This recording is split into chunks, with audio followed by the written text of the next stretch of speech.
Uh, Thank you, Jane. That was a wonderful way to start the morning. Our next keynote speaker actually doesn't need introduction, but I'll introduce him anyway. Professor Shailendra Raj Mehta is currently the president and director of MICA, and he had been president of Auro University in Ahmedabad University earlier. But he came back to India in 2006 as a collaboration between Duke and IIM, Ahmedabad. And before that, he taught at Purdue for about 16 years. He has a PhD from Harvard and MPhil from Oxford, but his basic degrees are from St. Stephen's and Delhi School of Economics. So he's truly an international expert, and what I find it fascinating that he's an economics and strategic management professor, but he has founded high-tech companies in Purdue, fintech companies, and so he is consulted widely as well. So he kind of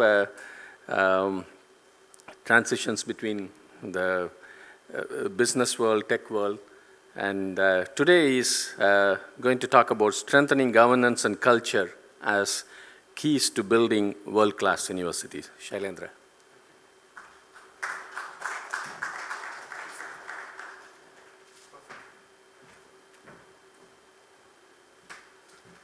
So Dr. Nathan has spoken about two aspects of my life, but I'm going to talk about my third secret aspect, which is a quest, an intellectual quest that I've been on for the last 10 years.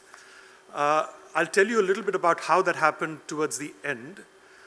But for now, let me just start with what makes universities distinctive. So I'm going to share with you some new perspectives and some new data that I hope will help you think through the absolutely wonderful institution that we call the modern university. I mean, this is one of the most interesting organizations ever invented by humans, and I want to convey some of that excitement to you. So first of all, why are universities so distinctive?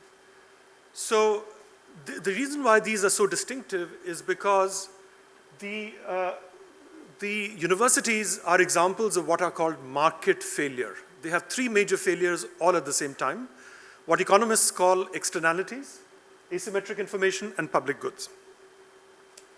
So the point was first made by Socrates in the West. In India, of course, that point is made earlier. Socrates says, this is from the dialogues of Plato, he says, if you want to buy food, you can very quickly find out whether the food is good or not. But if you want to buy education, you cannot find out whether it is good or bad until it is too late. And if we look at the Indian ecosystem in the last couple of decades, we know that there were several fly-by-night operators. Mercifully, they have now been shut down, but who for several years essentially took the students and the parents for a huge ride. Now, I've shared with you the asymmetric information part. Now the public goods part. I've put up a one-page paper that was published in Nature on the 25th of April, 1953. All of you know this is the famous paper about the double helix. Just a one-page paper. You have to understand. This is one of the monuments in world history. It underpins the trillion-dollar biotechnology industry today. It's just a one-page paper. Just a one-page paper. This is a classic example of a public good created by public funds at Cambridge University, right? There is no way in which any institution other than a university would have been able to create something like this. And furthermore, this is why the university is so special and why it is so different.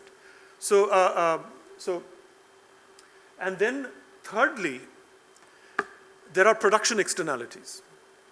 And this is one of the major reasons why the market forces cannot operate in universities, which is, think of it as follows. If you went to Nalanda the ancient University of India, of which I'll talk about a little later, or Vikramsheel, which was the most evolved ancient university, before you were admitted, you would have to come in through one of the 6 major gates. And at every gate, there was what was called a university professor, a Dwara Pandit. The 6 most famous scholars each had a gate assigned to them. And if a student came in, the student at the gate had to impromptu engage in a viva, and only then, if you satisfied the most demanding academic at the age of 16 years, you were a young boy. In Nalanda, these were men's universities. There was a women's university also. We'll talk about that later if there is time. But, and then you got in. Why? Because they wanted only the brightest students to get in there and the brightest faculty to get in there. Why? Because we all know this. The reason why, for example, Rochester is such a wonderful school is because they try and get the best and the brightest. And you learn, so if you have the best professors, you learn more. If you have the best fellow students, you learn more. In economic terms, these are externalities. So why does the market mechanism fail? I'm sure, and we have known this from the scandal, the recent scandal that happened in the United States, that people are willing to pay millions of dollars for a position in one of these prestigious universities, yet these universities turn them away. So it's a complete failure. So you don't clear the market, you don't clear the admissions list by following the ability to pay, which is what you would do in the marketplace. If somebody is willing to pay $1 million for your product, you'll bend over backwards to satisfy that demand, but not in a university environment. So there's a triple failure. So there's a triple failure. So to repeat, you have externalities, public goods, and asymmetric information. So the whole university structure, and this is what I want to convey to you, has been designed not once, but this has independently occurred twice in human history. Once in India, over 1800 years, from Takshila in the 6th century BC to Nalanda and all the others, right up until the 12th century. For 1800 years, that evolution happened, and I'll share with you some key aspects later.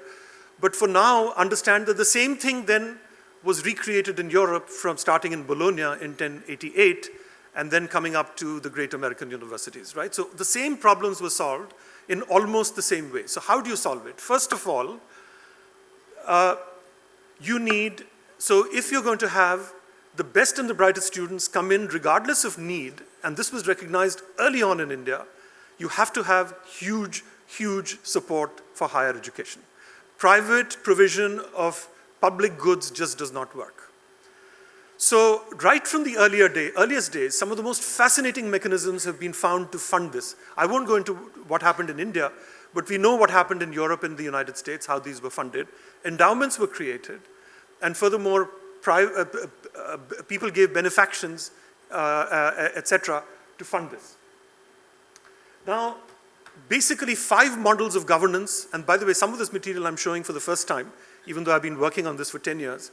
This in particular I have not shared earlier. It's in one of my papers, but not quite in this fashion. There are 5 models of governance. One doesn't work at all. It's there, it always leads to scandals, and all the universities that follow a pure profit model have led to scandals worldwide. In the United States, every year there is a scandal with for-profit institutions somewhere or the other. And in the Philippines, which is the other country which allows for-profit education, there have always been, there are always scandals and quality issues. So there are 4 other governance mechanisms. I've shared with you why private for-profit education, higher education doesn't work, for all the reasons that I've mentioned. So there are 4 other models. They also, 3 of them have major problems. The first is trusts, right? So you create a trust, a self-perpetuating trust, but then there is the problem of essentially information, and also an alignment of incentives, because if the trust is captured by people who have private interests at heart, then that can create a problem. The third mechanism that was used was the state, but that can also create a problem, because the state, it's not easy for the state to get access to real-time, accurate information. So all universities that are run by the state, to some extent, have this governance issue of getting proper information.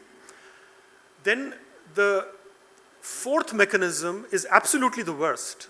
It's not even worse than the private provision of public goods, which is governance by faculty, which means if you put faculty on the governing boards of universities, it is like insider trading. And in my paper, I mention that the university that followed this model was, until the 1900s, the richest university in the United States.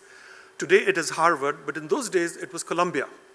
Columbia was earlier called King's College, and it had the richest lands in New York, so therefore it had the biggest income. So I show in my paper that in 1880, a typical Harvard professor was paid $2,500, which in today's money is about $100,000. But the typical Columbia professor, because they were all on the board and they controlled the endowment, paid themselves 3 times as much. $7,500 in 1880, which is $300,000 in today's money. They ate up the endowment. And ultimately, it was a huge outcry, and ultimately they went on to follow the fifth model, which I put up here, which is the alumni governance model. So let me share a fascinating table, which is the composition. So this is what I did when I returned back to India, is I called up the top 100 universities in the US. Some of this information was online, but a lot of it was not. So I called them up and I said, give me your board composition. What you find here is absolutely striking, that almost all of them have majority alumni governance. In fact, only one doesn't in this list, this top 10 list, as it were. And by the way, this is equally true for the public institutions. Now,